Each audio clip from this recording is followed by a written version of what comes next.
Hi ಎಲ್ರಿಗೂ ನಮಸ್ಕಾರ. Welcome back to Raj Nandini Kannada vlogs. ಇವತ್ತು ಬೆಳಗ್ಗೆಯಿಂದ ವ್ಲಾಗ್ನ ಸ್ಟಾರ್ಟ್ ಮಾಡಿದ್ದೀನಿ. ಬೇಳೆ ರಸಮ್ ಮಾಡೋಣ ಅಂತ ಬೇಳೆನ 2-3 ಸತಿ ಚೆನ್ನಾಗಿ ತೊಳೆದು ನೀರನ್ನು ಹಾಕಿ ಬೇಯೋದಿಕ್ಕೆ ಅಂತ ಇಡ್ತಾ ಇದ್ದೀನಿ. ಹಾಗೆ 2 ಟೊಮೊಟೊನ ಕಟ್ ಮಾಡಿ ಬೇಳೆಗೆ ಸೇರಿಸ್ತಾ ಇದ್ದೀನಿ. ನಮಗೆ ಖಾರ ಎಷ್ಟು ಬೇಕೋ ಅಷ್ಟು ಹಸಿಮೆಣಸಿನ್ಕಾಯಿನ ಈ ರೀತಿ ಉದ್ದುದ್ದಕ್ಕೆ ಸೀಳಿ ಹಾಕೋತಾ ಇದ್ದೀನಿ.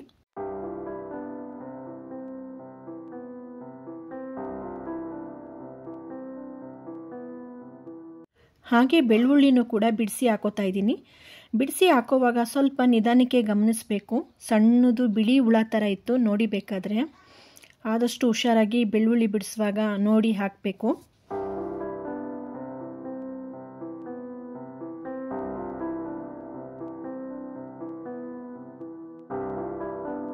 ಹಾಗೆ ಸ್ವಲ್ಪ ಹುಣಸೆಹಣ್ಣನ್ನು ಕೂಡ ನೆನೆಸ್ಕೊತಾ ಇದ್ದೀನಿ. ಬೇಳೆ ನೀರೇ ಬಿಸಿಯಾಗಿರುತ್ತೆ, ಅದೇ ನೀರನ್ನೇ ತೆಗೆದು ಹುಣಸೆಹಣ್ಣಿಗೆ ಹಾಕಿಡ್ತಾ ಇದ್ದೀನಿ. ಬಿಸಿ ನೀರಲ್ಲಿ ಹಾಕಿದ್ರೆ ಬೇಗ ನಿಂತ್ಕೊಳ್ಳುತ್ತೆ, ರಸ ಬಿಡುತ್ತೆ ಅಂತ 1 ಸ್ಪೂನಷ್ಟು ಎಣ್ಣೆನ ಹಾಕಿ ಲಿಡ್ನ ಕ್ಲೋಸ್ ಮಾಡ್ತಾ ಇದ್ದೀನಿ.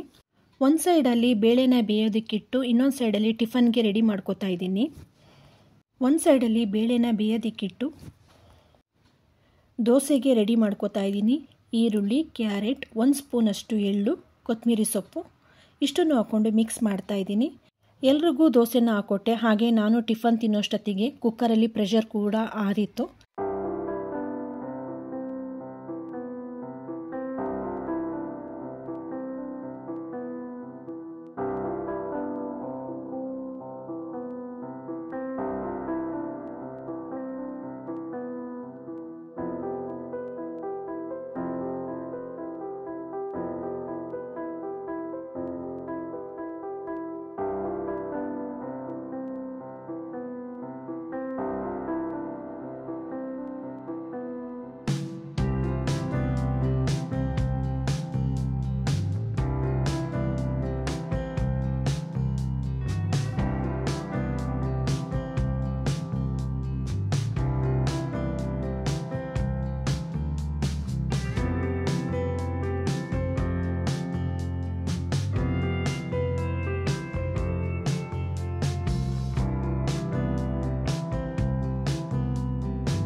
ಜಾರ್ಗೆ 1 ಸ್ಪೂನಷ್ಟು ಮೆಣಸು, 2 ಸ್ಪೂನಷ್ಟು ಜೀರಿಗೆನ ಹಾಕ್ಕೊಂಡು ತರ್ತರಿಯಾಗಿ ಪುಡಿನ ಮಾಡ್ಕೋತಾ ಇದ್ದೀನಿ.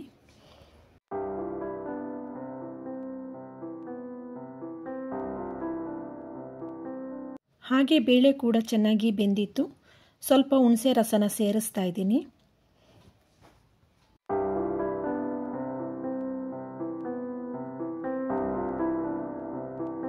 ಮೆಣಸು ಜೀರಿಗೆ ಪುಡಿನ ಸೇರಿಸ್ತಾ ಇದ್ದೀನಿ.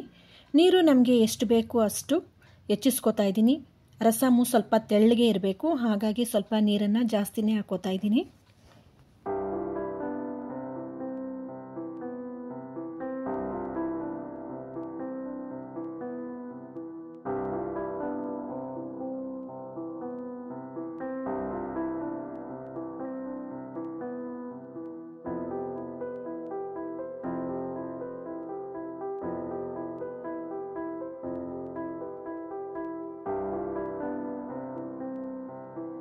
ಹಾಗೆ ಸ್ವಲ್ಪ ಕೊತ್ತಂಬರಿ ಸೊಪ್ಪನ್ನು ಕೂಡ ಸೇರಿಸ್ತಾ ಇದ್ದೀನಿ, ಸಣ್ಣದಾಗಿ ಕಟ್ ಮಾಡಿ.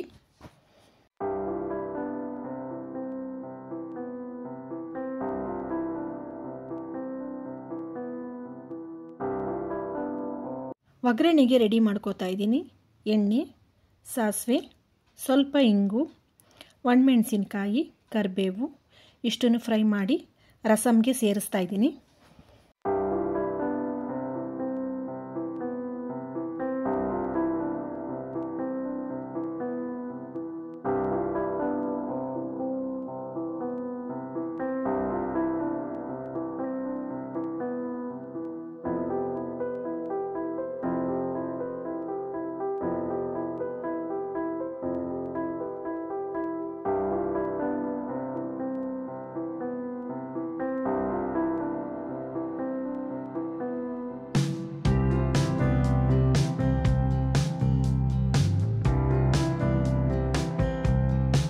ಹಾಗೆ ರಸಮ್ ಜೊತೆಯಲ್ಲಿ ನೆಂಚ್ಕೊಳ್ಳೋದಕ್ಕೆ ಅಂತ ಹೆಸರು ಬೇಳೆನ ಮಾಡ್ಕೋತಾ ಇದ್ದೀನಿ.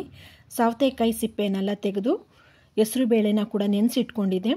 ಹೆಸರು ಬೇಳೆ ಮಾಡ್ಕೊಳ್ಳೋದಕ್ಕೆ ಅಂತ ಸೌತೆಕಾಯಿನ ಸಣ್ಣದಾಗಿ ಹೆಚ್ಚಿಟ್ಕೋತಾ ಇದ್ದೀನಿ.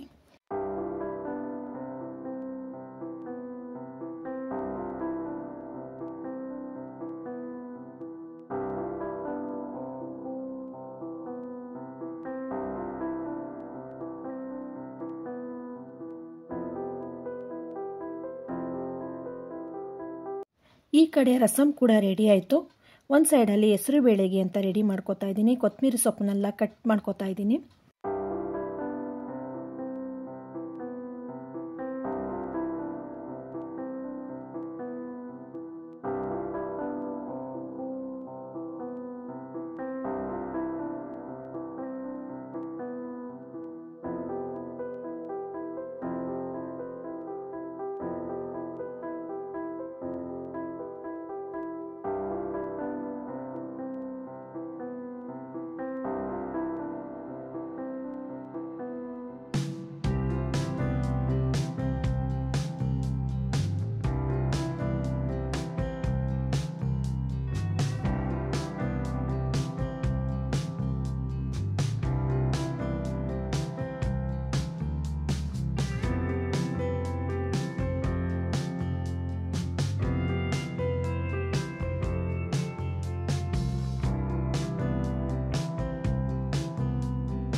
ಇದೆಲ್ಲ ಮಾಡೋಷ್ಟೊತ್ತಿಗೆ ಮಧ್ಯಾಹ್ನ ಆಯಿತು. ಮಕ್ಕಳಿಗೆ ಬಿಸಿ ಬಿಸಿ ರಸ ಅನ್ನ ಹಾಕ್ಕೊಟ್ಟೆ. ಹಪ್ಪಳ ಕೂಡ ಕರೆದಿದೆ. ಮಕ್ಕಳು ಹೆಸರುಬೇಳೆ ತಿನ್ನೋದಿಲ್ಲ, ಹಾಗಾಗಿ ಅವರಿಗೆ ಹೆಸರುಬೇಳೆ ಹಾಕ್ಕೊಟ್ಟಿಲ್ಲ. ಸಂಜೆ ಕೆಲಸ ಎಲ್ಲ ಮುಗಿಸಿ ರೆಡಿ ಆದೆ ಸಂಜೆ ಪೂಜೆ ಮಾಡೋದಕ್ಕೆ ಅಂತ. ಇವತ್ತು ಗ್ರೇ ಕಲರ್ ಸ್ಯಾರಿನ ಹಾಕ್ಕೊಂಡಿದ್ದೀನಿ.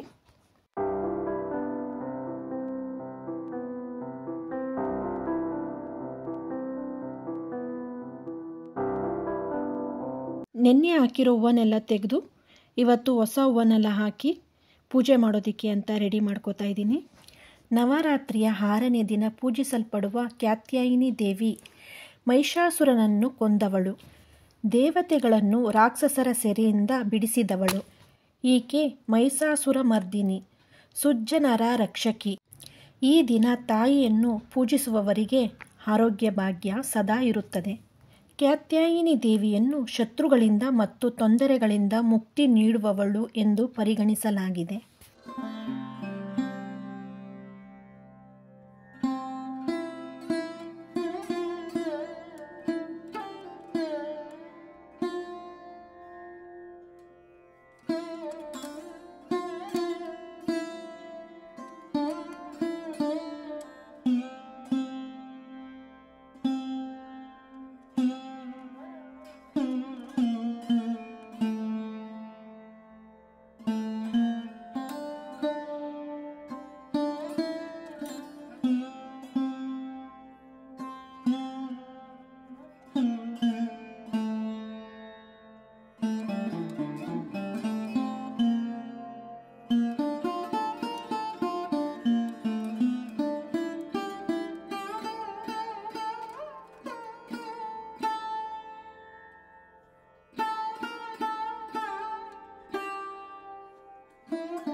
ಮನೇಲಿ ಪೂಜೆ ಎಲ್ಲ ಮುಗಿಸಿ ದೇವಸ್ಥಾನಕ್ಕೆ ಹೊರಟ್ವಿ.